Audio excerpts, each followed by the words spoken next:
Sa mga nagbabalak dyan mag-apply, bibigyan ko lang kayo ng konting tip para naman maging maganda yung performance nyo, Kailangan nyo lang talaga mga paps na makabisado itong ruta na to, Kapag kasi nakabisado nyo yung ruta, para na lang kayo nag-drive nyan sa highway. Kahit kayo mismo magugulat kapag kabisado nyo yung ruta na to. Tara, panoorin natin to si paps, ha.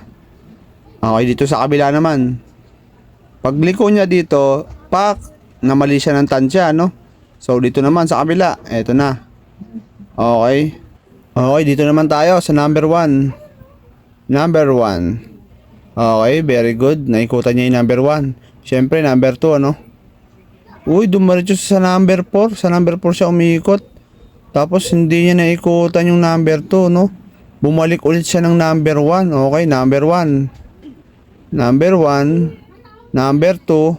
Ito na yung number 2. Yan, dapat ang ginawa niya. Tama na to, number 2. Tapos, number 3. Number 3 naman. Okay, very good. Tama na yan. Number 4, exit. Ito tama. Yan ang tama. Okay. Exit. Exit. Oops, yun lang na mali si Paps hindi siya pumasok dun. So, ayan mga Paps, naligaw na to si Paps. Kaya naman sigurado ko, retake na talaga to. Wala ito mga Paps, retake na to si Paps. Sayang naman. Ganito talaga ang mga nangyayari kapag hindi kabisado yung ruta,